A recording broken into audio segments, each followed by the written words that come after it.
Olá, que a paz do Mestre Jesus esteja no coração de todos nós. Hoje estamos aqui novamente para dar continuidade às nossas leituras e hoje trouxemos o livro Caminho, Verdade e Vida, que foi psicografado por Francisco Cândido Xavier pelo Espírito Emmanuel. E a lição que escolhemos para hoje está lá no capítulo 23, Viver pela Fé. E a epígrafe é a seguinte: mas o justo viverá pela fé. Isso foi dito por Paulo e está na carta aos Romanos, no capítulo 1, versículo 17. Os comentários de Emmanuel começam da seguinte forma. Na Epístolas aos Romanos, Paulo afirma que o justo viverá pela fé. Não poucos aprendizes interpretaram erradamente a assertiva. Supuseram que viver pela fé seria executar rigorosamente as cerimônias exteriores dos cultos religiosos. Frequentar os templos, harmonizar-se com os sacerdotes, respeitar a simbologia sectária, indicariam a presença do homem justo. Mas nem sempre vemos os bons ritualistas aliados aos bons homens.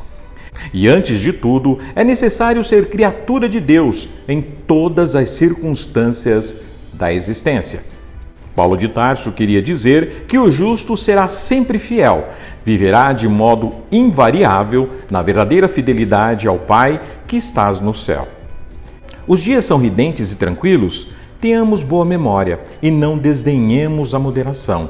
São escuros e tristes? Confiemos em Deus, sem cuja permissão a tempestade não desabaria.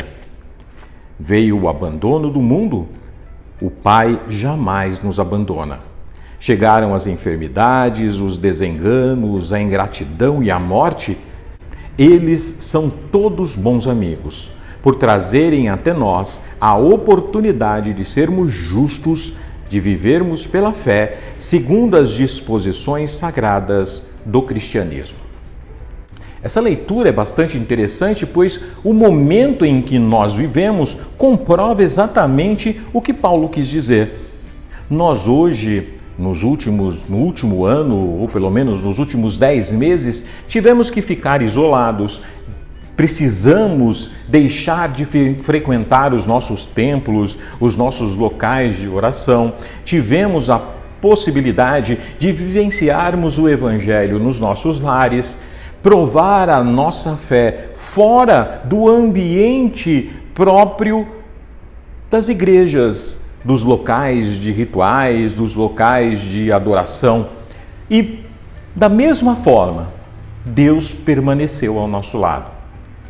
Aliás, muito mais do que nós supunhamos, porque a partir do momento em que nós estamos nos nossos lares, e permanecemos ligados ao plano espiritual, permanecemos ligados à oração, permanecemos ligados ao Evangelho de Jesus, a presença dos espíritos amigos, a presença do amor fraternal está ao nosso lado. A pandemia que veio trazer uma mudança drástica nas nossas vidas, uma situação muito triste e que talvez agora tenha uma saída pela vacina, mas nos trouxe muitas lições. A de que nós podemos, dentro das nossas casas, dentro dos nossos lares, viver ao lado de Deus. Não precisamos necessariamente de estarmos nos templos. Não precisamos necessariamente estarmos nos rituais estabelecidos pela igreja. Mas não quer dizer que não devemos frequentar, que não devamos estar lá presentes.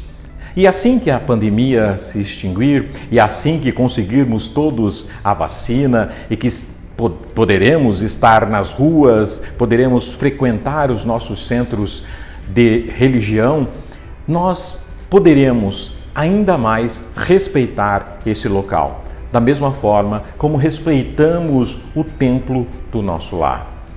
Que Jesus nos proporcione a possibilidade de frequentarmos os nossos centros de religião, as nossas igrejas, os nossos templos, sejam quais forem, mas que também respeitemos o nosso lar, esse local onde nós também podemos exemplificar a nossa fé, o nosso amor e a nossa disposição em cumprir o Evangelho de Jesus. Que a paz de Deus esteja no coração de todos nós. Que essa semana seja uma semana de reflexão e que possamos, à luz do Evangelho de Jesus, estarmos sempre presentes, próximo de Deus, próximo de Jesus. Que assim seja, graças a Deus.